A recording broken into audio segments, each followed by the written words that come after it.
La contestation perpétuelle de la naïveté. C'est le titre de l'enregistrement parce que la naïveté humaine va être continuellement être contestée pour rester dans un état d'équilibre étant donné que l'être humain a tendance à croire. La croyance est à double tranchant. D'un côté, la croyance a favorisé l'union entre des individus qui a permis de former des groupes, des religions, ensuite des chapelles théoriques psychiatriques, mais des écoles de psychologie, des dogmes, des croyances. Ça a été le ciment social, dans le sens qu'alentour de certaines croyances, prenons par exemple les gens qui vont adhérer à des dogmes indémontrables en relation avec la religion catholique. Prenons par exemple le dogme associé à la résurrection du Christ. Bon, ça fait quoi? Ça fait qu'une communauté d'individus vont se regrouper alentour d'une croyance et ça va leur donner un sentiment de cohésion, de fraternité en relation avec ça. Puis il y a différentes croyances à différents niveaux. Donc, d'un côté, la croyance était un outil pour consolider des liens sociaux. Je peux en parler très bien parce que récemment, ma fille a été baptisée.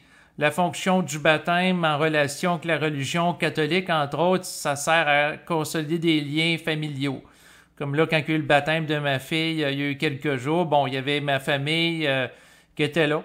Du côté il y avait ma mère, il y avait mon frère. Mon père n'était pas là, il était décédé. Ensuite, du côté à ma compagne, il y avait ses parents. Ensuite, il y avait également son frère et d'autres personnes de la famille. Donc, la cérémonie du baptême, je voulais en parler, entre autres. Pourquoi?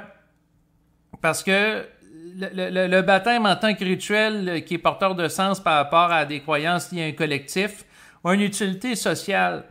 Par contre, c'est sûr que c'est pas l'aboutissement de l'évolution d'une conscience individuelle naturellement.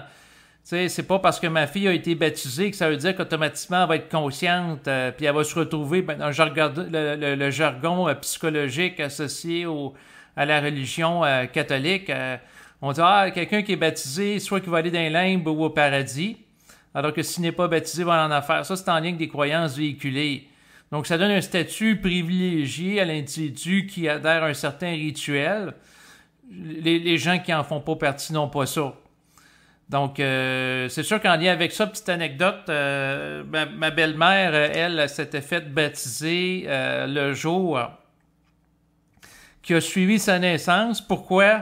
Dans son temps, à la fin des années 1930, parce qu'elle est âgée d'un peu plus de 80 ans, eh bien, la croyance qui était véhiculée dans la grande société québécoise, c'était que si l'enfant naît, il faut qu'il soit baptisé le plus rapidement possible, parce que si l'enfant meurt et qu'il n'est pas baptisé, c'est soit qu'il va en enfer ou dans les limbes. Donc, il est en situation de perdition. Si je fais la traduction en langage ésotérique, occultiste, bon, on peut dire que l'enfer, c'est le bas astral, les limbes, le moyen astral, une zone de suspension de réalité, et le paradis, c'est le haut astral. Mais dans aucun cas que l'individu est dans son intelligence réelle. C'est sûr que je suis pas naïf par rapport au baptême qu'a vécu ma fille, dans le sens que ça ne donnera pas accès. C'est pas en mettant quelques gouttes d'eau sur le front que l'individu va avoir accès à une conscience intégrale de lui-même. La conscience intégrale est le résultat du fruit de l'activité de l'esprit. Donc, si ma fille elle a à vivre avec contact avec l'esprit, elle pourra peut-être en venir à un état de conscience harmonisé entre son ego et une dimension impersonnelle, une dimension vibratoire qui se rattache à elle dans sa multidimensionnalité à travers une communication intrasubjective. Peut-être qu'elle vivra ça, peut-être pas. C'est pas de mes crises d'affaires. Moi, je suis le père, mais j'ai pas à imposer ça non plus à ma fille, ainsi de suite. Mais la cérémonie du baptême, pourquoi que je vous en parle? Bon, premièrement, parce que je l'ai expérimenté, j'étais à l'église avec ma compagne. C'était... Tu sais, dans ma vie, des fois, je suis contrarié parce que, d'un côté, j'ai une façon de voir le monde et très peu ou pas de personnes la partagent. La preuve, vous voyez mes codes de visionnement sur YouTube, hein? J'en ai pas beaucoup. Récemment, j'avais fait un enregistrement qui portait sur la bénédiction. Ça intéresse pas grand monde. Mais je persiste au fil du temps que, à mon avis, ce qui est intelligent, c'est d'utiliser son énergie, sa vitalité, sa conscience en tant que principe qui sert à organiser le réel. Et le simple fait de voir quelque chose puis de le verbaliser, ça permet d'agir dessus à un certain niveau. Parce que la pensée est constitutrice et notre conscience est interreliée avec le tout. Il n'y a pas de séparation absolue là, entre moi, les autres, les événements, l'environnement, que ce soit Poutine ou Biden. On est tous interreliés, tout peut influencer tout en tout temps. C'est mon principe, je le maintiens dans le temps. Et moi, je suis de l'avis que dans la vie, si on ne fait rien pour soi, on n'aura rien. C'est la raison pour laquelle je bénis ma vie, je bénis ma santé, je bénis mon abondance financière. C'est sûr qu'idéalement, j'aimerais ça être multimillionnaire, pas avoir de soucis financiers pour le reste de ma vie, une santé parfaite. Je reste sur mes positions. Il y a des gens qui peuvent trouver ça bizarroïde, je m'en fous. Bon, parler de conscience, on s'entend, c'est pas populaire. Et c'est en relation avec un vécu individualisé. J'ai fait récemment un enregistrement, sinon, où j'ai étudié la transidentité à partir d'articles scientifiques. J'ai pas eu trop de vues et de commentaires, mais c'est correct aussi. Je m'en doutais un peu. Bon, c'est un article à caractère intellectuel, c'était très cérébral. Quand que je touche pas un terrain vibratoire, il y a beaucoup de personnes qui trouvent ça plate. Écoutez, c'est correct. Mais en même temps, je peux pas non plus, si je suis pas dans un feu vibratoire, le simuler. Parce que c'est un peu comme simuler l'orgasme. Si vous faites une relation sexuelle avec quelqu'un, vous avez fait l'amour avec quelqu'un, si la personne simule et vous le sentez, vous allez trouver ça plate. Donc, c'est un petit peu le même principe. Là, pourquoi que je parle? C'est parce que je réalise que dans la vie, ben, c'est sûr que de composer avec les autres, ça demande de faire des compromis et des ajustements. Et c'est la raison pour laquelle, entre autres, j'ai accepté que ma fille soit baptisée. Ce qui me contrarie dans la vie, c'est que comme tout le monde, j'ai fait des expériences. À un moment donné, je me suis dit, je vais jeûner, faire des jeûnes intermittents, voir comment que mon corps se comporte. Et des fois, ça me donne un résultat à court terme. Des fois, de faire des tests, c'est intéressant parce que ça permet de défier les croyances. L'une des croyances, c'est quoi? C'est que si on mange pas, on saute un repas, on va être fatigué, ou on mange pas pendant une journée. Dans mon cas, c'est le contraire. À court terme, j'ai plus d'énergie. Je vous dirais, suite à mes différentes expériences, dans un délai à peu près d'une journée et demie suivant un jeûne, je suis plus énergisé. Mais après un certain laps de temps, l'absence de nourriture m'amène à me sentir plus fatigué, là. Mais ça crée une stimulation, ça fouette l'organisme. Un peu comme si je vais me tremper là, les pieds dans l'eau froide. Donc, ça amène quoi de tremper les pieds dans l'eau froide? Ça amène une sécrétion massive de l'hormone d'endorphine qui amène un état de bien-être à l'individu. Et le jeûne, c'est la même affaire pour moi. Donc, le jeûne, je vous dirais, quelques heures, une journée et demie, là, ça me fouette, ça me dynamise. Donc, comme aujourd'hui, à midi, j'ai jeûné. Je me suis promené dehors au soleil, je me suis fait brasser, je me suis nourri de la nourriture solaire, du soleil. Ça m'a fait beaucoup bien là, d'être exposé aux photons qui proviennent du soleil. Puis des fois, comme aujourd'hui, je bénissais pour absorber l'énergie du soleil pour m'en alimenter et que ça concourt à mon feu intérieur. Mais tout ça pour dire que, bon, je suis pas capable de vivre en m'alimentant des éléments qui m'entourent, bien que c'est agréable, parce que j'avais vu des vidéos par rapport à des gens qui disent pratiquer le pranisme et vivre seulement de ça. Je suis pas encore rendu à ce stade-là, mais c'est correct. Mais c'est sûr que dans la situation que je suis, bon, pourquoi que je parle de ça en lien avec le baptême? Ben, c'est parce que d'un côté, ce qui m'a amené à accepter, entre autres, que ma fille soit baptisée, ça a été le cadeau qu'a fait ma belle-mère. Cadeau que je trouve très utile en passant, parce que bon, la coutume ici au Québec, quand un enfant se fait baptiser, c'est-à-dire que l'enfant reçoit de l'eau sur le front de par un prêtre catholique qui confirme que l'enfant va appartenir à l'Église. Donc, il va faire partie de la bonne gang, du bon groupe, et que son âme pourrait être sauvé.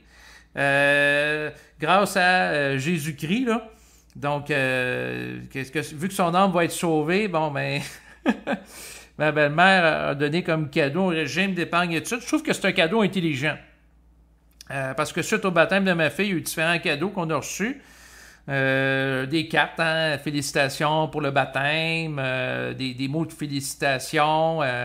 Ensuite, il y avait un petit écriteau là, avec une espèce de parole de sagesse, des choses de même. Mais le cadeau le plus utile, c'était un régime épargne-études. Pourquoi? Ben, parce que le montant qui est donné va fructifier au fil du temps. Donc, si par exemple, ma fille va faire des études à l'âge de 18 ans, alors qu'elle a réussi, elle a obtenu un montant significatif présentement, c'est-à-dire un montant de 1000 $, en régime épargne-études. On a ça ici au Québec. Probablement que dans d'autres pays de la francophonie, il y a d'autres programmes, mais avec des noms ou des acronymes différents là, qu'un REA, là, régime épargne-études. Mais bref, le concept est quand même intéressant. C'est-à-dire que à partir du montant d'argent, donc prenons par exemple 1000 $, bon, ben, le gouvernement fédéral ici, donc du Canada et provincial, donc la province du Québec, va faire une remise de 30 %. C'est-à-dire qu'automatiquement, eux autres, vu qu'on contribue, que ma belle-mère contribue à ça, ils donnent 300 $. Ce qui fait en réalité que le montant, c'est au total 1300. Et sans compter par rapport à la nature du placement qui est fait avec ça, le fait que ça va fructifier dans le temps avec les intérêts et les intérêts composés.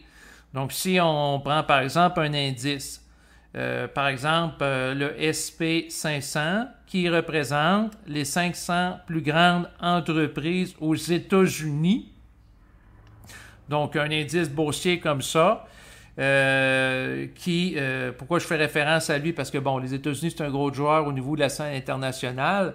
Puis nous autres, on est au Canada. On est un pays que je qualifierais des lèche-bottes des Américains, dans le sens que les Américains nous influencent ici à plusieurs niveaux. Donc, les États-Unis, ils ont, par rapport à cet indice-là boursier SP500, j'avais vu des chiffres à l'effet qu'il y avait une moyenne de 7 % de rendement par année. Donc, ça, c'est sur plus de 30 ans, là.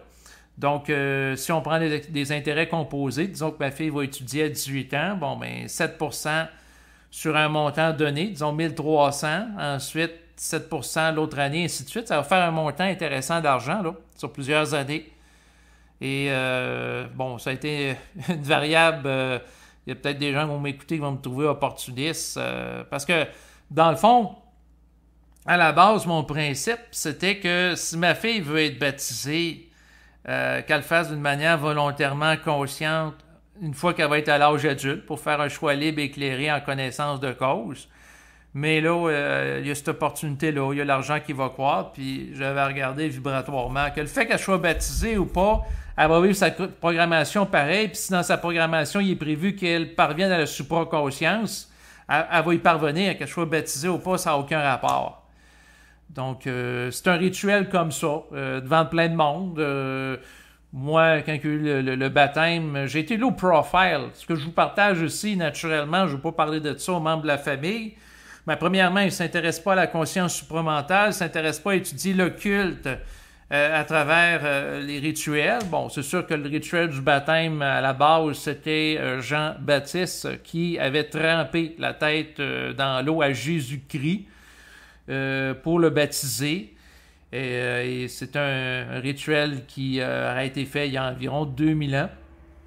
Donc ça, c'est la base, c'est ce qui est véhiculé dans l'enseignement officiel. C'est sûr que je suis critique et sceptique par rapport à plein de choses. Je fais référence naturellement à la doctrine catholique qui a été véhiculée à travers la Bible. Mais en réalité, si vous me posez la question, est-ce que je suis croyant? Non. Je fais référence à ça comme concept. Est-ce que pour moi, le Jésus qui est décrit dans la Bible, c'est simultanément un Jésus à caractère historique qui aurait vécu à Nazareth? La réponse est vraiment non, là.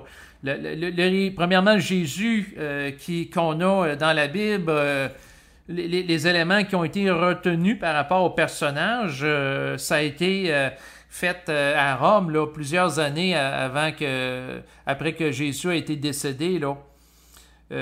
Donc, autrement dit, ce qui a été déclaré comme les éléments de la Bible officielle, puis du rituel, puis bon, il y a aussi les documents apocryphes. Tout ça, ça a été sélectionné par la suite. Il y a eu un marketing, j'allais dire, d'une religion qui s'est institutionnalisée là, à Rome, puis dans d'autres pays d'Europe là, par la suite.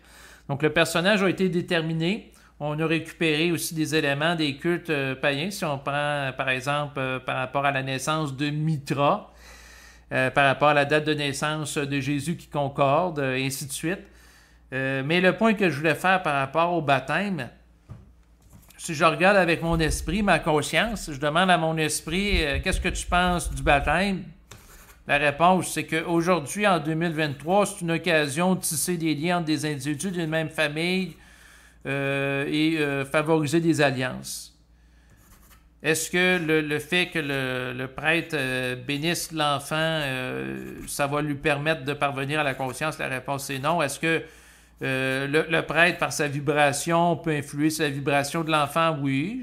Il peut véhiculer un état, dans le fond, pacificateur, s'il y a une volonté que l'enfant soit dans un état de conscience pacifique, qui est maîtrisé d'une manière temporaire. Par contre, il y a toujours la question de la programmation vibratoire qui se rapporte à l'enfant, qui va s'actualiser dans le temps.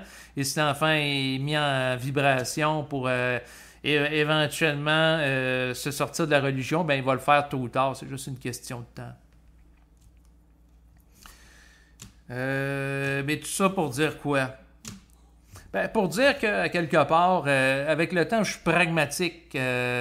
Donc, c'est sûr que pour des fins utilitaristes, c'est sûr que si j'ai des bons liens avec ma famille, puis par la suite, par exemple, si ma belle-sœur accepte de garder ma fille, ou même chose pour mes beaux-parents, parce que j'ai accepté de faire baptiser mon enfant, c'est sûr que je suis content, je suis content de ça. Tu sais, c'est sûr si je le regarde comme ça.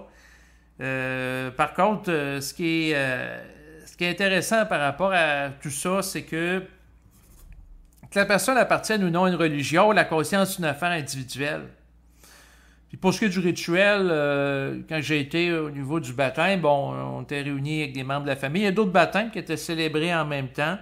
Et puis au moment du baptême, ça a été très sympathique. Là, le prêtre là, qui animait l'activité, il était souriant. Puis quand ma fille a eu l'eau sur le front, pour la bénir, eh bien, elle n'a pas pleuré, là, elle riait. Puis, le prêtre m'a demandé de soulever ma fille dans les bras pour le montrer à l'Assemblée. Je m'aurais cru dans le film Le Roi Lion, où on montre la naissance de l'enfant. Là, donc, c'est comme une célébration.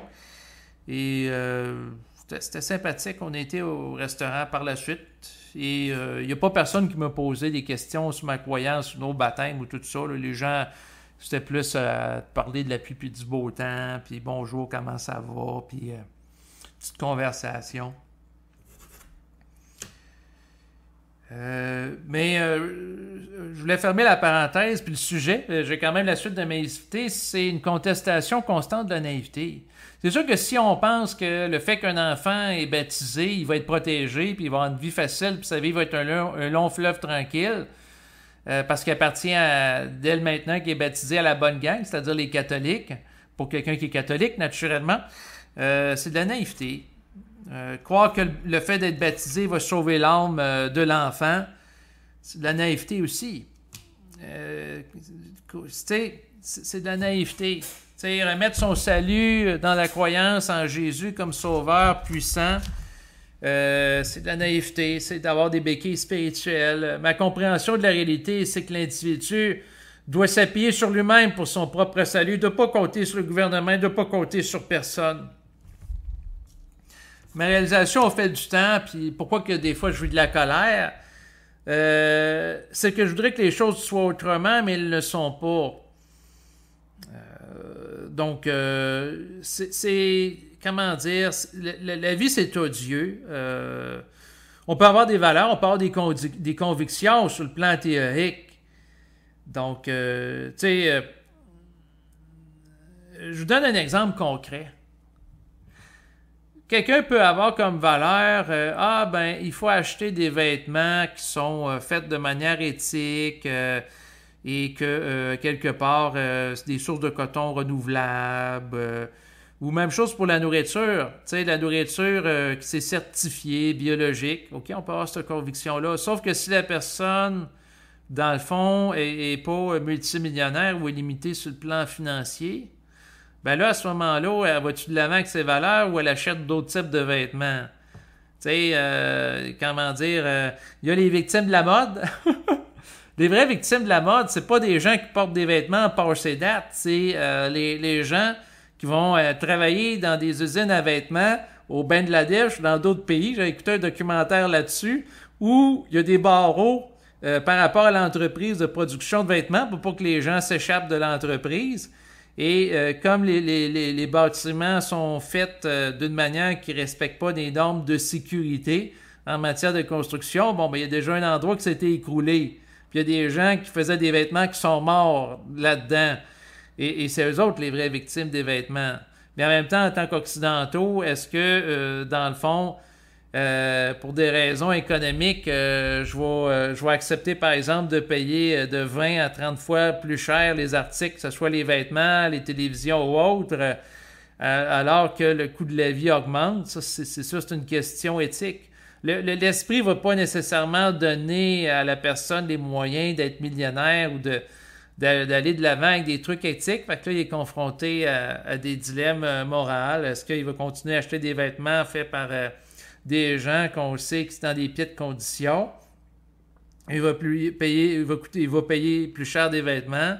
Mais en même temps, il faut avoir l'argent aussi. Même chose pour acheter de manière de la nourriture certifiée biologique qui coûte nettement plus cher que la nourriture habituelle. Et c'est sûr que dans le fond, la vie, ce que je réalise avec le temps, c'est qu'on peut avoir des beaux principes, mais pour des questions d'argent, de rentabilité, de contexte inflationniste ou coûte tout plus cher, on peut être confronté d'aller dans des sens qui vont de manière différente.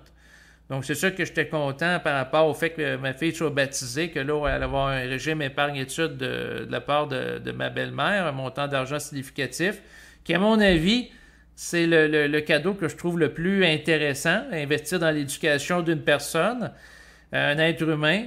Et c'est sûr que ça me faisait penser, vu que c'est une fille, puis, tu sais, moi, si elle fait des longues études, je vais être très fier d'elle. Je valorise l'éducation. Je valorise l'éducation, bon, ça peut être de manière formelle à travers les écoles ou de manière autodidacte. Moi, j'ai comme perspective que c'est important que je sois éduqué à tout moment de ma vie, dans le sens d'avoir accès à de l'information, être capable de gérer intelligemment l'information, être dans un esprit de la connaissance plutôt qu'être dans l'ignorance et dans la croyance aveugle et être de manière servile par rapport à des faiseurs d'opinion ou par rapport aux autorités officielles ou officieuses. À un moment donné, il y a quelqu'un qui m'a posé la question « Es-tu content d'avoir une fille? » J'ai répondu du tac au tac « Oui, parce que je vis au Québec. Parce que si je suis en Afghanistan, sachant que les femmes là-bas, ils n'ont pas le droit de faire des études supérieures, je serais en colère. » Tu sais, ça n'a aucun sens. Qu'est-ce qui s'est passé avec l'Afghanistan? En 2003, les Américains ont envahi l'Afghanistan. Et là, ils ont fait miroiter la population. Vous allez avoir la démocratie. Naturellement, une partie de la population ne voulait rien savoir. Fait qu'il y a eu de la guérilla. Il y a eu des gens qui se sont pris aux Américains avec des attaques terroristes multiples par rapport aux talibans qui ne voulaient rien savoir des Américains. Et qu'est-ce qui est arrivé? Ben, avec le temps, les Américains ont dépensé au-dessus d'1 milliard là-bas, puis se sont tannés de payer. Fait que ce qu'ils ont fait, c'est qu'ils ont dit au gouvernement taliban, on va quitter, mais en échange, dans le fond, ils ont demandé aux talibans de faire certains engagements. Et les talibans ont dit, oui, on s'engage à ce que les femmes aient accès à l'éducation, que ça reste en place. Parce que les Américains avaient mis ça de l'avant avec les valeurs américaines d'égalité homme-femme, que je trouve que c'est sain, personnellement. Et naturellement, les talibans ont dit oui, puis les Américains ils ont laissé au-dessus de plusieurs millions de dollars d'armement là, aux talibans, puis naturellement, ils ont été naïfs. Et qu'est-ce qui est arrivé une fois les talibans au pouvoir? Ils ont foutu les femmes dehors des universités. Fini l'accès aux études supérieures pour les femmes. Donc, ils ont manqué à leur engagement. Les Américains, naturellement, ont été naïfs. Et tout ça pour vous dire quoi? Ben, pour vous dire que je suis content que ma fille soit au Québec et non pas en Afghanistan, parce qu'elle n'aurait pas l'égalité des chances en matière d'accès à l'éducation. Et tout ça pour vous dire que, dans le fond, on vit dans un monde où les dirigeants se font avoir par de la naïveté. C'est tout le temps de la manipulation. Ben, c'est tout le temps. C'est souvent. Je vais m'ajuster, là. La manipulation avec la naïveté des gens. Et je suis tout le temps stupéfait, Chris, que les gens embarquent toujours. Ça, là, c'est aberrant. Il y a récemment, là, ce qui m'a contrarié, il y a une amie à ma mère là, qui parle comment que le gouvernement a fait des manipulations pendant la période qu'on a dit de crise sanitaire qui a commencé en 2020. Elle me parlait de la manipulation là, que certaines élites font, puis elle écoute des lanceurs d'alerte sur Internet. Puis à un moment donné, elle me dit que je vais m'acheter une auto hybride pour, dans le fond, parce que le gouvernement du Québec ici dit que là, à partir là, de 2035, les gens, va falloir qu'ils achètent des autos avec de l'électricité. Là. Les autos purement à l'essence, ils se vendront plus. Là. Et pour aller de l'avant avec ça. J'ai tellement trouvé naïf. Ça fait plusieurs années que je discute avec elle. Elle voit les failles dans plein de choses. Puis j'ai dit, écoute, le gouvernement a retardé ce délai-là de mettre en application cette loi parce qu'à l'origine, c'était en 2030. Puis là, comme on s'en rapproche, il pèle en avant, 2035. Mais peut-être qu'en 2035, ça va être 2040 ou ça va être plus tard. Puis deuxième élément, si tu vis en fonction du gouvernement, tu risques d'être déçu. Parce que le gouvernement, il dit n'importe quoi.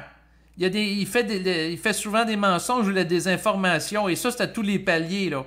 Autant provincial, fédéral, au niveau de l'ONU, les membres du gouvernement qui se réunissent, là, qui vont déterminer que, il y a une pandémie, là, Chris, c'est grave, là, cachez-vous, faites-vous confiner, là, mettez en place des mesures de contrôle strictes, là. Mais oui, Chris, puis toutes les hosties de licheux de cul qu'on a comme dirigeants, ils embarquent. Ils sont toute une gang de styles naïfs. Donc, l'Organisation mondiale de la santé, là, c'est pas nécessairement c'est pas nécessairement les bienfaiteurs de l'humanité, là. Ils ont des intérêts. Je pense pas que ça soit des êtres d'amour inconditionnel. Mais non, Chris. Les gens sont naïfs. Cette personne-là qui me dit qu'elle allait s'acheter une auto hybride en lien avec la politique, spontanément, j'ai été dans un état de colère. Parce que, premièrement, si tu vis, à mon avis, tu vis par rapport à toi. Puis pour être honnête, là, présentement, si j'avais à m'acheter une auto, premièrement, ça serait une auto usagée à essence. J'ai des doutes par rapport à la technologie électrique. J'ai l'impression qu'elle n'est pas encore totalement à point. D'ailleurs, il y a des autos qui ont explosé. À un moment donné, il ne faut pas être stupide. On fait la promotion de ça, il y a des autos qui explosent. Puis, en même temps, au Québec, Hydro-Québec nous parle que là, il faut économiser l'électricité en plein hiver. Là, prenez votre douche à l'eau froide ou limitez votre utilisation du four. Puis là, on veut amener les gens à consommer plus d'autos électriques en branchant des autos électriques sur leur maison. Fait que d'un côté, on dit qu'il faut restreindre l'utilisation d'électricité par rapport à certaines périodes, comme à chaque année pendant les périodes de froid hivernal, mais simultanément, on va amener les gens à consommer plus d'électricité. Je comprends pas la logique. Il me semble que tu invites les gens à consommer plus d'électricité si tu en as en plus grande quantité ou tu as des surplus. En tout cas, je trouve ça particulier. Mais bon, c'est le monde dans lequel on vit. Puis moi, l'histoire de l'auto électrique, premièrement, je m'achèterais une auto essence. Le fameux scénario que c'est à cause de la pollution associée aux véhicules électriques que des changements climatiques qu'on connaît sur Terre, que ce soit le principe fondamental, j'ai des sérieux doutes. D'ailleurs, de toute époque, il y a toujours eu des changements climatiques. Donc, comment dire? Tu sais, parce que ça coûte cher, là, une auto hybride ou une auto à l'essence, puis le délai de livraison est long. Donc, moi, je m'achèterais une auto tout simplement à essence, puis je garderais l'argent pour faire des placements, comme le régime épargne-études là, que ma fille, elle a eu. Mais tu sais, c'est sûr qu'on voit qu'il y a toujours... tu sais, il y a un système dans la société avec l'argent. Il faut comprendre les règles puis les avantages par rapport à ça. C'est comme... dans le fond, si quelqu'un prend 1000 $, le gouvernement redonne 30% pour un régime épargne d'études, c'est avantageux. Si quelqu'un cotise un régime épargne retraite, ça permet de diminuer l'impôt que la personne va payer à la fin de l'année. Donc, il y a différents leviers économiques. À mon avis, ça devrait faire partie de l'éducation fondamentale des individus, de comprendre les différents leviers économiques de son environnement pour en tirer profit. Et tout ça pour dire quoi? Ben, on vit dans une société naïve. Tu sais, par rapport à la guerre en Ukraine, tantôt, je discutais avec ma compagne, j'écoute des fois des bulletins de nouvelles de LCI sur YouTube. C'est une chaîne de diffusion européenne qui fait une couverture journalière sur semaine de ce qui se passe par rapport à la guerre en Ukraine. Il y a souvent des membres de l'armée qui vont commenter les événements. J'aime beaucoup les analyses que vont faire des militaires par rapport à ce qui se passe. Et là, présentement, on est rendu au stade où Moscou reçoit des attaques de drones. Et là, ça commence à devenir intéressant parce que, bon, avant, on disait c'est les Russes qui attaquent l'Ukraine. Là, à ce moment-là, l'Ukraine, bon, pour ce qui est de l'attaque des drones, c'est sûr qu'on peut discuter de la source. D'un côté, comme j'en discutais avec ma compagne, c'est possible que ce soit une opération sous faux drapeau où Poutine volontairement, parce qu'il y a plusieurs semaines, il y avait eu d'autres attaques de drones, puis là, c'est quasiment caricatural. Tu vois des drones au-dessus du Kremlin, là. Voyons donc que les Russes n'auraient pas intercepté ça avant. Peut-être que Poutine, c'est une attaque sous faux drapeau qu'il a laissé perpétrer sur son sort pour amener les gens à se rallier à lui. Un peu comme Winston Churchill lors de la Deuxième Guerre mondiale, qui a tiré profit du fait que l'Angleterre avait été attaquée, entre autres, par des missiles V2 en provenance de l'Allemagne pour motiver les Allemands, pas les Allemands, pardon, les gens en Angleterre, donc les Britanniques, pour faire la guerre contre l'Allemagne. Donc le fait qu'ils sont attaqués sur leur propre le territoire, utiliser la frustration que ça occasionne comme étant une forme de carburant pour les lier à la cause de l'attaque de l'ennemi. Donc, pour créer un état d'unité nationale pour que tout le monde se rallie par rapport à la menace d'un ennemi commun. Donc, pour éliminer la dissidence. Donc, ça se peut que ça soit ça. Ça se peut aussi que ça peut avoir pour effet, il y a plusieurs effets, je vais regarder ça dans les prochains jours, que s'ils sont attaqués sur leur territoire, les Russes, peut-être que des gens qui vont se mettre à avoir peur, ils ne se sentiront pas en sécurité, puis finalement vont vouloir au contraire non pas se rallier à Poutine pour amplifier l'effort de guerre dans une dynamique d'escalade, mais au contraire vouloir que la Russie arrête d'attaquer l'Ukraine, entre autres avec des drones, pour calmer le jeu, pour pas être victime de représailles de la part de l'Ukraine. Donc, si les drones viennent de l'Ukraine, naturellement, il faut être sceptique pour pas être dans la naïveté complaisante. Mais j'observe ça, qu'est-ce qui se passe. C'est sûr que, comme je disais tantôt à ma compagne, je partage un peu la communication, c'est que les drones là, qu'on dit qui ont attaqué la Russie, ils viennent d'où? C'est ça ma question. Parce que si c'est des drones que l'Ukraine a utilisés, est-ce que ça serait possible que c'est des drones qui auraient été donnés à l'Ukraine par des pays de l'OTAN, comme les États-Unis, le Canada, des pays de l'Europe, la France, la Suisse, et ainsi de suite, ou même achetés avec l'argent qu'on leur envoie chaque mois. Tu sais, l'Ukraine est subventionnée à la hauteur d'un peu plus d'1 milliard de dollars par mois par les différents pays de l'OTAN. Donc, peut-être qu'ils ont acheté ces drones-là avec notre argent pour attaquer des civils russes par la suite. Parce qu'il y a des bâtiments où il y a des civils russes vivent, là, comme des blocs appartements en Russie qui ont été attaqués avec les drones. Donc, et le Kremlin a dit que c'est des attaques terroristes pour, c'est sûr, engendrer la terreur. Oui, ça a sans doute pour impact d'amener les gens de la population à être terrorisés. Tu sais, la personne qui est à Moscou, peu importe l'endroit qu'elle se promène dans sa ville, elle peut avoir peur qu'à un moment donné, il y ait un drone qui vienne s'exploser où elle se trouve au restaurant ou au cinéma ou même chez elle. Sur son immeuble d'appartement, tu sais, ça crée un climat de peur. Et est-ce que, dans le fond, on serait assez, les Occidentaux, assez fourbes pour financer l'Ukraine pour qu'il fasse des attaques sur des civils? Présentement, je me pose la question.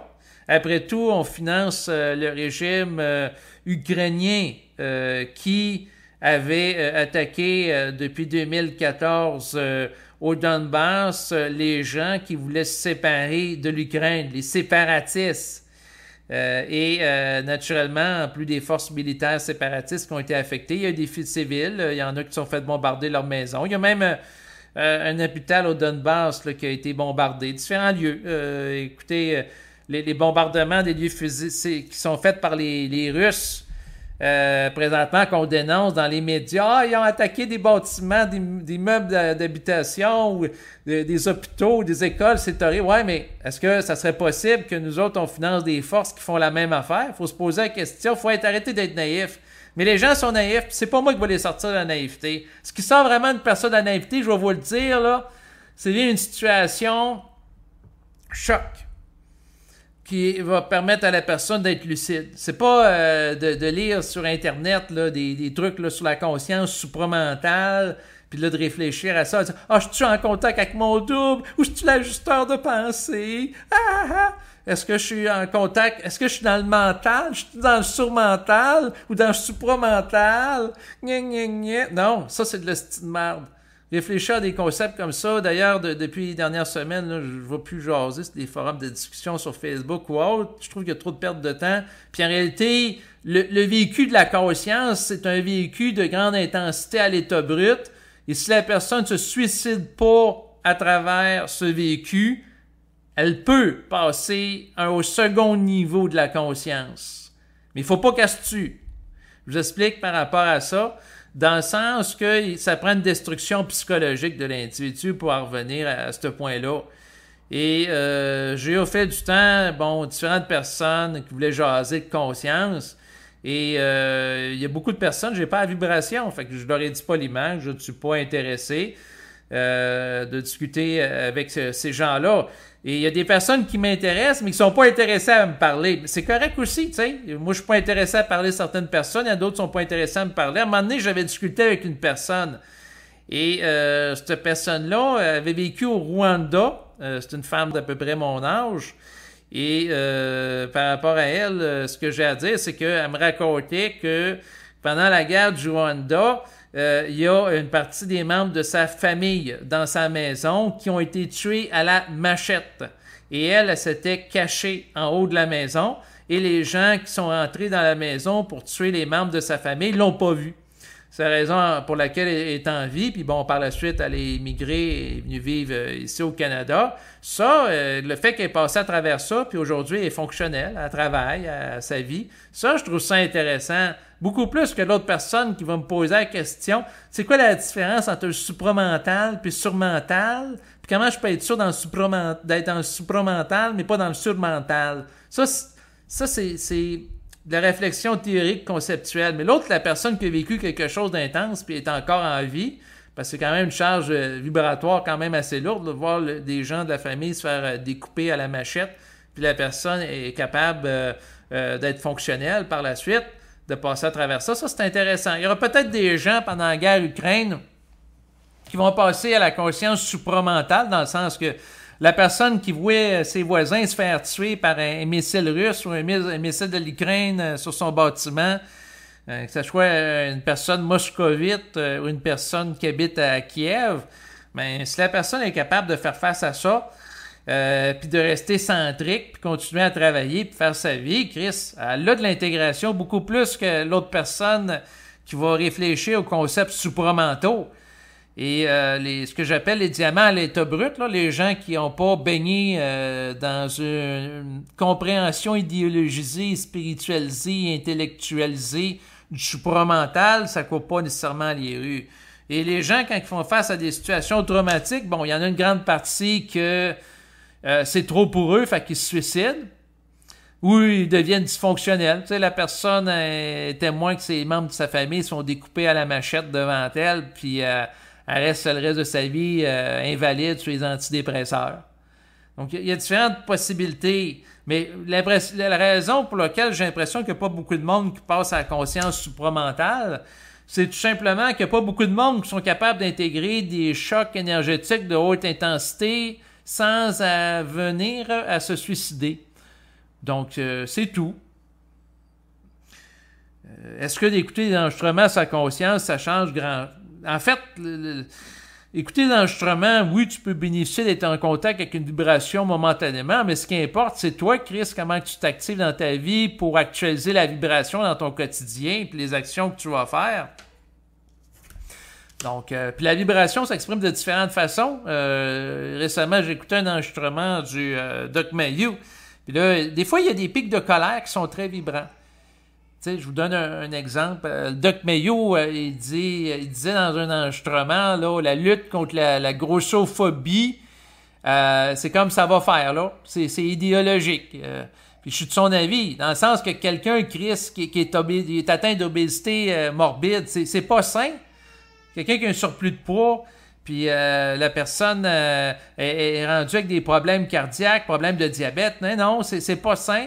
Puis l'histoire de promouvoir la diversité corporelle, puis la lutte contre la grossophobie dans les écoles, puis ces choses-là, à mon avis, dans le fond, lutter contre ça, puis de mettre sur un piédestal quelqu'un qui est en santé, puis quelqu'un qui est atteint d'obésité morbide en termes de santé, on fait fausse route. Tout ce qui est idéologique et non pas s'appuyer sur des constats scientifiques ou vibratoires, et ça va amener l'humanité dans la perdition. Si tu dis, admettons, à quelqu'un écoute, t'es obèse morbide, puis c'est sain pour ta santé, puis que quelque part, faut t'accepter, faut pas te juger, gna gna gna. Puis on est beaucoup dans tout est correct, il y a pas ouais, mais si la personne elle meurt plus jeune d'une crise cardiaque, ou si le gars, j'avais écouté une vidéo, ça s'appelait, en fait c'est une série d'émissions, là, ça s'appelait Maigrir ou mourir. Là, ça se peut que vous entendez en arrière-plan ma fille qui pleure. Ça fait partie de la vie, ma vie de père. Mais c'est baptisé. Alors, je fais des farces, elle va arrêter de pleurer. Elle va être dans l'amour du Christ. Parce que le Christ, c'est un Christ de bon gars. Hein. Jésus, là, c'est un esti de bon gars, ça. Si t'es baptisé là, selon le Christ, t'es en communion avec l'Esprit christique. Donc, elle devrait être dans la paix de l'esprit. Donc, elle devrait pas pleurer. Donc, je fais des farces. Mais non, là, elle pleure un peu, elle pleure. Mais non, ça n'empêche pas de vivre, là, être baptisé ou pas. Être baptisé ou pas, si tu as vu des contrariétés, puis ça peut t'amener à pleurer, ça va t'amener à pleurer.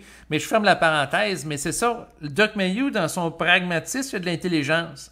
Par contre, tout ce qui est occulte, conscience supramentale, extraterrestre, vie après la mort, entité, pour lui, c'est tout de l'hostie de merde. Il va dire non, ça n'existe pas, c'est fabulation, hallucination, délire schizophrénique. À un moment donné, il dit à la personne, vous percevez des esprits?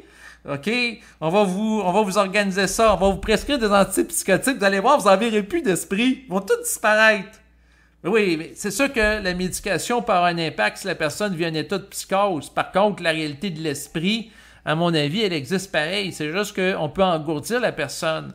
La personne peut être engourdie, avoir accès à des perceptions psychiques, mais la réalité multidimensionnelle, elle existe pareil. D'ailleurs, j'ai écouté un autre psychiatre, mais un peu plus ouvert. Lui, il a fait un livre sur la question des expériences de mort imminente, vie après la mort. Et lui, ce qu'il disait, écoutez, si on dit que le fait que quand les gens vivent des expériences de mort imminente, il va y avoir de la lumière, un tunnel, des êtres décédés, tout ça, c'est des hallucinations. Alors, à ce moment-là, ça ne tient pas la route parce que si la personne vit une expérience de mort imminente et la personne, on peut détecter qu'elle n'a pas d'activité cérébrale à partir d'un électroencéphalogramme, donc un appareil qui permet de détecter l'activité cérébrale, ou comme Mario Beauregard disait, qui est un chercheur en neurosciences, mais si la personne n'a pas d'activité cérébrale, elle n'a pas d'activité cardiaque, puis elle avait une expérience de mort clinique, puis là, la personne a dit qu'elle a été dans un tunnel, puis elle a vu de la lumière, puis des entités. Mais oui, mais Chris, si le cerveau n'est pas actif, comment vous voulez qu'il hallucine ça? Il soulevait une bonne question, dans le sens que sinon, au moment où la personne n'a pas d'activité cérébrale, elle a dit qu'elle perçoit des choses. Et là, je regardais le contre-argumentaire par rapport à ça, c'est qu'il y a peut-être une activité cérébrale, mais que la science ne permet pas de détecter.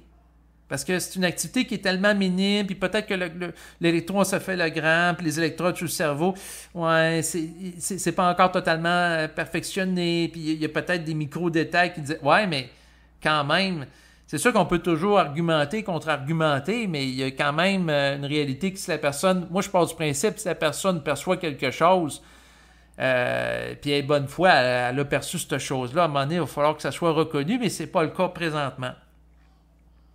C'est sûr qu'il ne faut pas être naïf par rapport aux perceptions, dans le sens que si quelqu'un a dit qu'il a vécu une expérience de mort imminente, puis il a vécu il a vu les membres de sa famille, ça ne veut pas dire nécessairement automatiquement c'est le cas.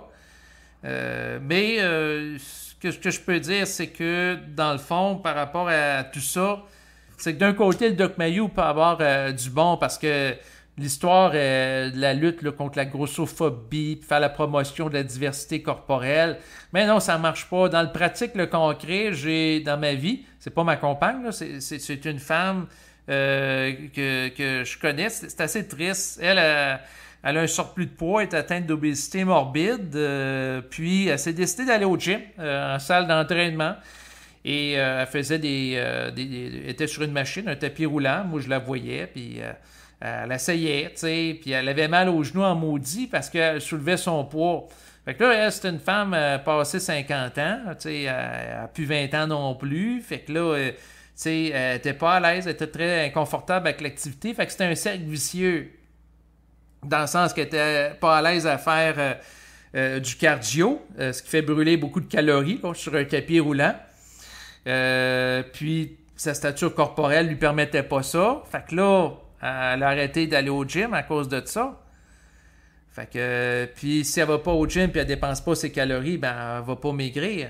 C'est sûr qu'elle peut jouer sur le terrain de l'alimentation, en plus de l'activité physique, ça c'est clair.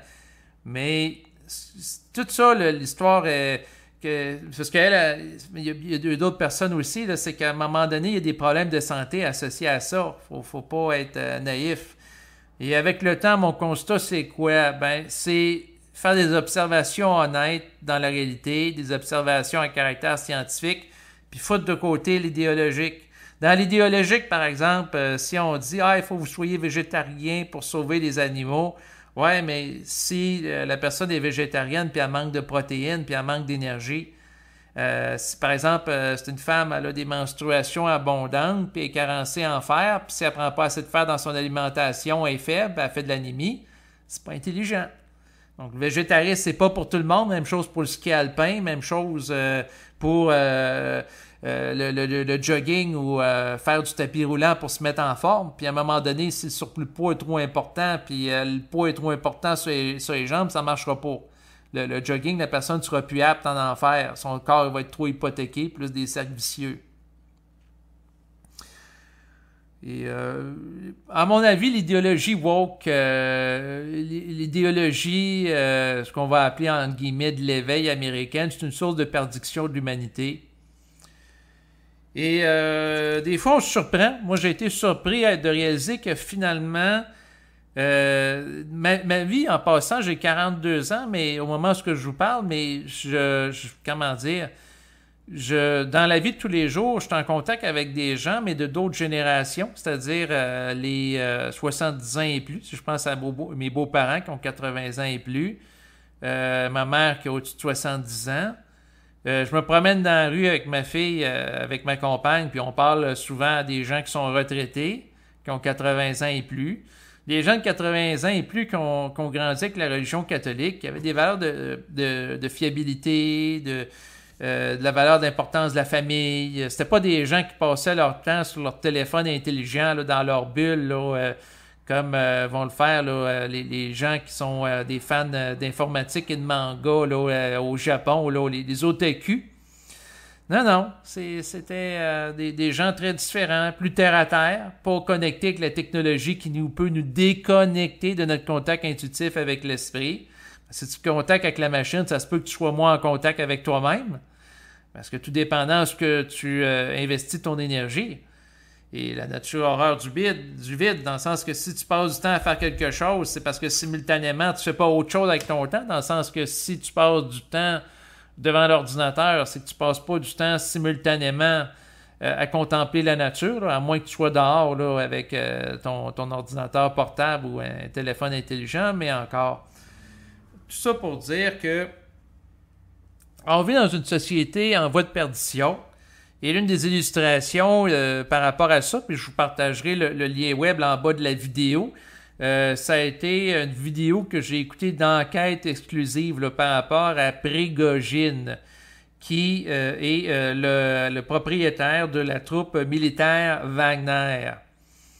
Donc, c'est une troupe d'individus, de mercenaires, qui a recruté, entre autres dans les prisons, pour aller attaquer l'Ukraine. Et je vous partagerai le lien de la vidéo, parce que c'est quand même un personnage intéressant par rapport à l'époque actuelle. Donc, Prigojine, lui, à l'origine, c'est quelqu'un qui a fait de la délinquance, qui a fait certains crimes, il a été en prison en Russie.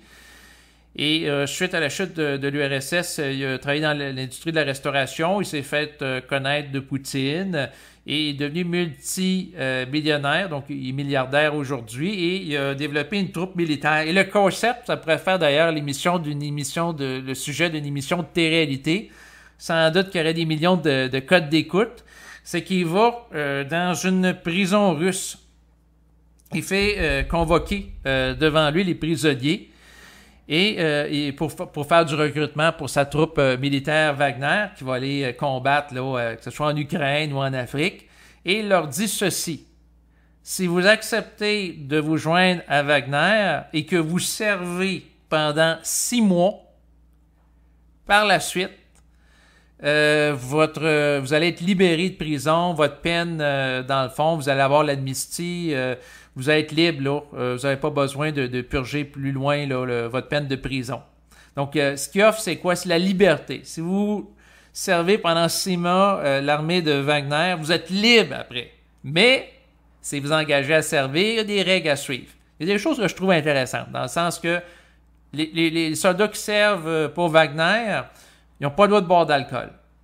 Ensuite, ils n'ont pas le droit de violer des femmes. Ça, c'est quand même une bonne amélioration à comparer à d'autres guerres. Si on pense à la Deuxième Guerre mondiale où apparemment, là, il y aurait eu plein de soldats russes qui auraient violé des femmes à Berlin lorsque le régime nazi a tombé à Berlin. Puis là, les Russes ont envahi Berlin puis ils auraient violé plein de femmes allemandes.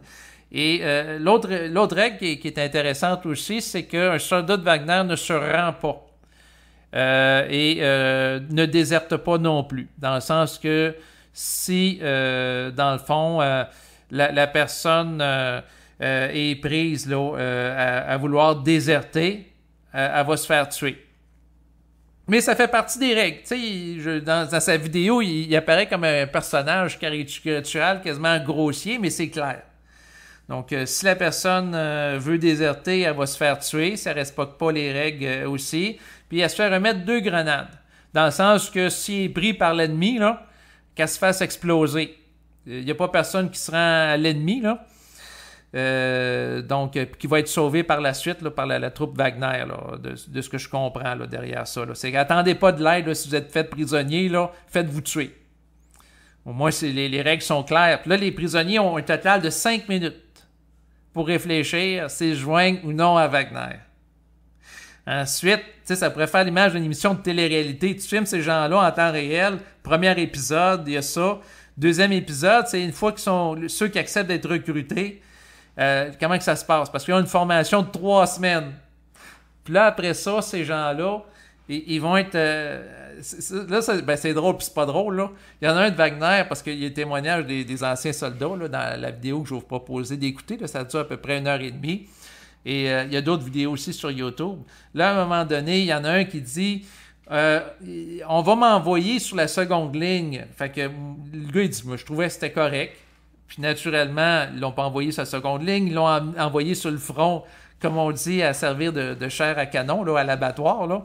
Dans le sens, les gens de la troupe Wagner, qu'est-ce qu'ils font avec eux? Ben, ça, mettons, un escadron, disons, entre 10 et 15 personnes, sont envoyés pour conquérir du terrain. Ces gens-là sont à découvert. Tu leur fais une formation de 3 semaines, tu leur mets entre les mains de mitraillettes, puis tu dis, va attaquer les forces ukrainiennes puis conquérir du territoire. Disons que c'est très risqué pour leur vie, là. Tu sais, ils sont pas derrière des chars d'assaut. Quand que j'écoutais ça, ça me faisait penser un petit peu à, tu sais, à la Première Guerre mondiale, si du côté des Alliés, là, comme les forces françaises, si, admettons, on sifflait pour que les soldats sortent des tranchées pour qu'ils aillent conquérir du territoire, ben, il était obligé d'y aller. Puis s'il n'y allait pas, là, puis il voulait revenir en arrière pour déserter, il se faisait tuer. Puis la troupe Wagner, c'est ça. C'est soit que le soldat il avance ou il se fait tuer. Et c'est sûr que c'est très risqué. Tu sais, c'est pas comme, mettons, dans les guerres récentes où les gens ont essayé de conquérir du territoire derrière un char d'assaut. Donc, tu sais, si la personne est couverte parce qu'elle est derrière un char d'assaut, les chars d'assaut vont avancer au front, puis eux autres sont derrière, sont protégés. Tandis que là, non, la personne est 100% découverte. Puis à la différence de la Première ou Deuxième Guerre mondiale, c'est qu'aujourd'hui, tu as des drones. Ce qui veut dire que les forces ukrainiennes ou les forces russes, ils ont chacun leur drone. Bon, mais si, admettons, des gens de la troupe de Wagner, une unité de soldats, ils se font dire, va conquérir tel territoire, ouais, mais tu as un drone ukrainien qui peut passer au-dessus d'eux puis envoyer une grenade. Donc, pour les tuer. Fait que ça fait partie du risque des métiers. Mais s'ils réussissent à tenir en vie pendant 6 mois, là, ça peut être l'objet d'un téléroman, une télé-réalité. Le premier mois, premier épisode, deuxième mois, puis là, c'est sûr que c'est une télé-réalité, tu t'organises pour mettre de l'avant la personne qui va rester en vie, même si c'est un faible pourcentage.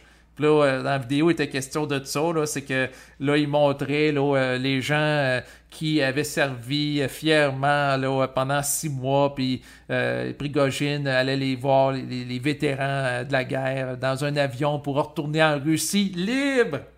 Mais ouais, mais c'est parce que, tu sais, s'ils montent, admettons, une quarantaine de personnes qui sont libres, il y en a peut-être au-dessus de 30 000 qui sont morts, ben je caricature, là, mais une grande quantité, disons, qui survivront pas le 6 mois, là.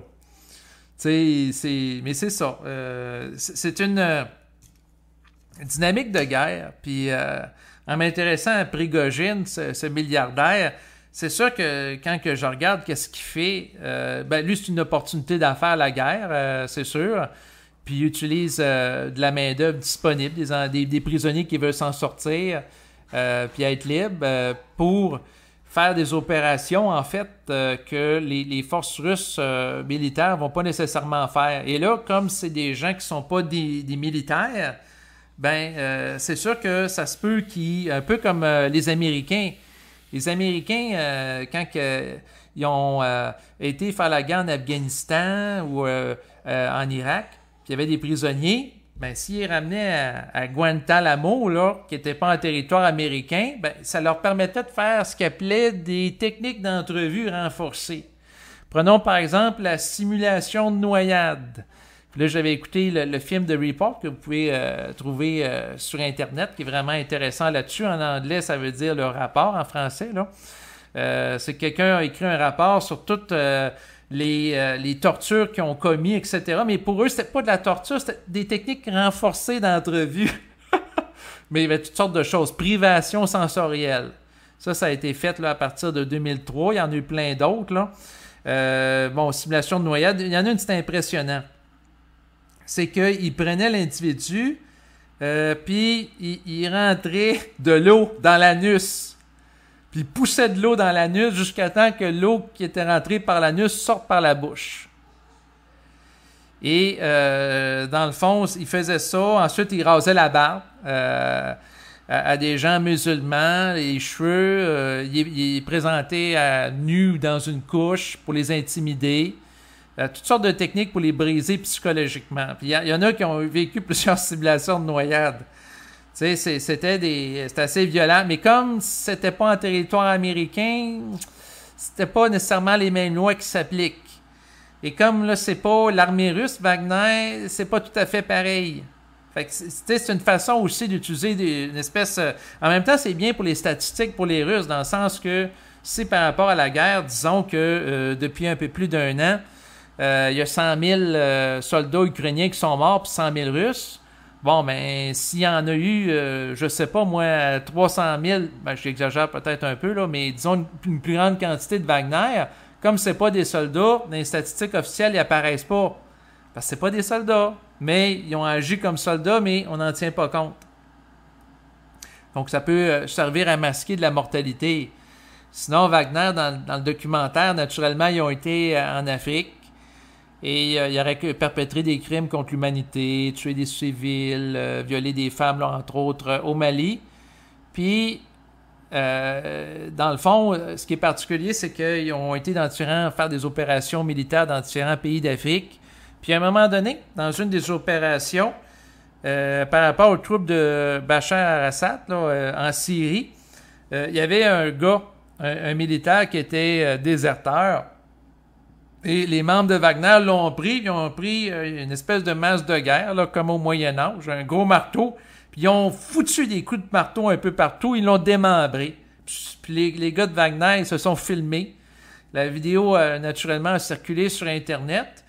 Et suite à ça, Prigojine, qui est le propriétaire de l'armée privée Wagner, donc, au lieu d'être offensé de ça, puis de dire non, ça ne se reproduira plus, ça n'a pas de bon sens, d'avoir démembré un soldat comme ça, au contraire, non seulement ça ne l'a pas dérangé, mais il a fait, à partir du logo de Wagner, produire une masse qu'il a remis à ses troupes, aux responsables des troupes armées de Wagner, pour leur dire que, dorénavant, s'il y a des déserteurs, voici la masse que vous pouvez utiliser, dans le sens que je n'ai pas si vous voulez démembrer des soldats déserteurs. Donc, on voit que c'est un homme qui est sadique, puis en même temps, ben, il est surprenant, parce que dans le sens commun, on serait attendu qu'il aurait dit non, c'est pas correct, on va arrêter ça. Mais non, au contraire, non seulement ça le dérange pas, mais il en fait la promotion, puis il fait même une belle masse là, avec le logo W là, de Wagner dessus pour démembrer les gens qui seraient des déserteurs.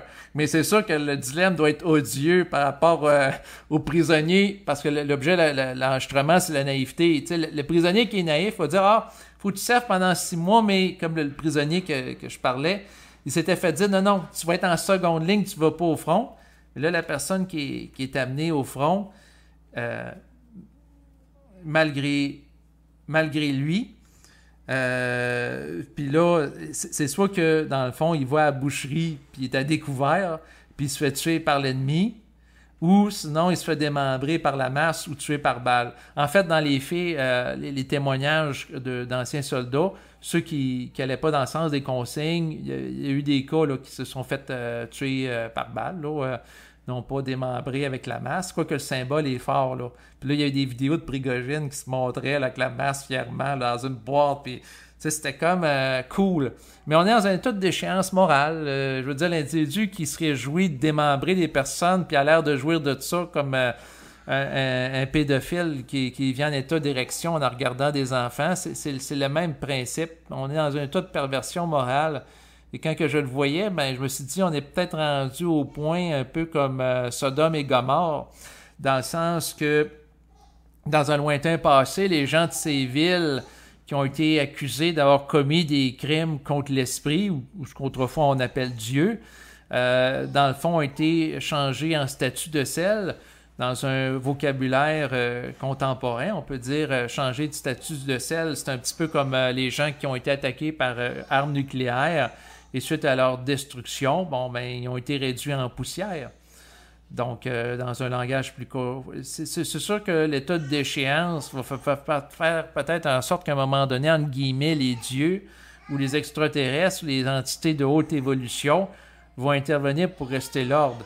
Si je pose la question à l'esprit par rapport à Poutine, puis l'autre Prigojine, là, qui laisse faire, hein, je veux dire, Prigojine... il travaille de connivence avec Poutine pour faire des opérations militaires en Ukraine, là. Donc, par rapport à Prigojine, est-ce que, dans le fond, si je pose la question au plan de la lumière, pourquoi vous intervenez pas pour mettre fin à les brutalités qu'il perpétue et dont il fait la promotion? Ce que ça me répond, c'est que les gens qui ont une sensibilité interceptent le signal que ces agissements ne sont pas intelligents. Il y a des gens au niveau international qui vont chercher à l'arrêter. Il va y avoir des accusations, mais c'est très lent. Puis dans le fond, si je pose la question aux forces de la lumière, pourquoi vous n'intervenez pas directement pour faire cesser la guerre entre l'Ukraine et la Russie? Ce que ça me répond, c'est que si on se manifeste directement à vous d'une manière explicite à travers les êtres qui constituent nos unités sur le terrain de nature extra-humaine, ben, ça vous crée un choc de civilisation. Or, le choc de civilisation va, dans le fond, amener un état de perturbation psychologique beaucoup plus grand qu'il y a une pénétration progressive des énergies de l'esprit comme il se fait à l'époque précédemment, sauf que le fait que la transition vers une civilisation galactique pour l'humanité se fait de manière progressive fait en sorte que des crimes qui sont perpétrés contre l'humanité, là, si on pense à tout ce qui se passe avec la guerre, les attaques des civils et ainsi de suite. Sauf qu'au niveau de l'esprit, c'est comme perçu comme étant le moindre mal, étant donné que d'avoir un déploiement direct, dans le fond, amènerait un choc de civilisation. Mais à ce moment-là, ben, il n'y a pas de solution parfaite. C'est toujours la question du moindre mal qui l'emporte. Et c'est sûr qu'à quelque part, c'est regrettable. Donc, est-ce que Prigogine est chevauché par la noirceur? La réponse, c'est oui. Dans le fond, si vous le regardez dans les yeux, ce monsieur-là, mais oui, il est chevauché par la noirceur, un esprit de sadisme. Puis ce gars-là, il a beaucoup souffert dans sa vie. C'est sûr que s'il a été dans le crime, il a fait de la prison.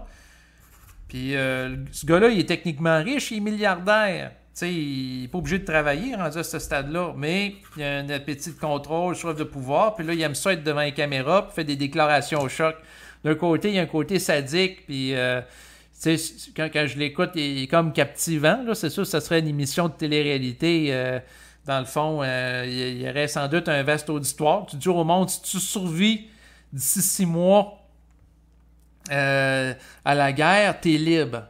Puis là, on montre les participants. Là, c'est une affaire d'éliminatoire, là, un peu comme une émission de télé-réalité où tu vas dire que la personne, faut, comme il y a maigrir ou mourir, il faut que la personne s'engage à maigrir un certain nombre de livres. Il y a un défi à accomplir. Là, le défi, c'est de survivre. C'est une forme d'Hunger Games version moderne quand tu regardes ça.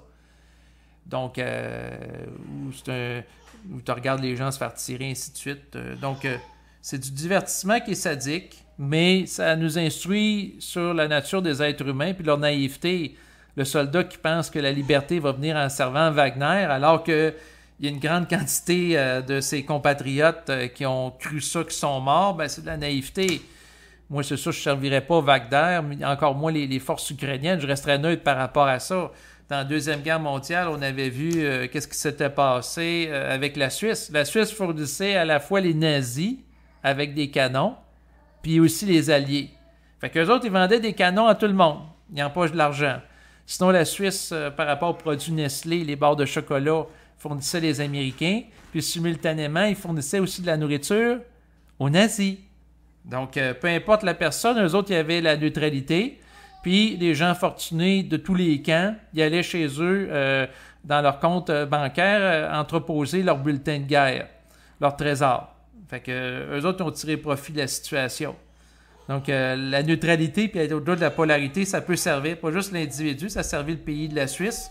Là, je ne sais pas s'ils sont devenus moins brillants, là, la Suisse, là, par rapport à la guerre en Ukraine, parce que j'avais appris dans les médias qu'ils prenaient parti là, pour l'Ukraine au lieu de rester dans leur neutralité qu'ils ont eue là, pendant de longues décennies. Mais quoi qu'il en soit, l'important, c'est de ne pas être naïf, puis d'être continuellement dans une capacité de contester la naïveté. Donc, là-dessus, je vais vous quitter. C'est ce qui va terminer cet enregistrement. Merci, comme à l'habitude, de votre écoute et je vous dis à bientôt.